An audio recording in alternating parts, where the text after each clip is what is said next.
Hi guys, welcome back to a new episode of Apps Academy. Today in this video, I'm going to show you how you can follow someone on Pinterest. Keep watching the video till the end. To follow someone on Pinterest, firstly go ahead and launch open your Pinterest application. The homepage of Pinterest application will appear on the screen. Tap on search button at the bottom of the page.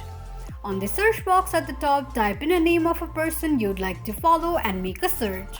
From the search results, tap on person's name. After you enter the person's profile, click on follow.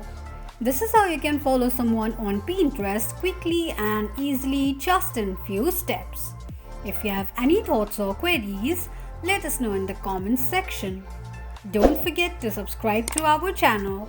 Also press the notification bell icon so that YouTube will notify you whenever we post a new video.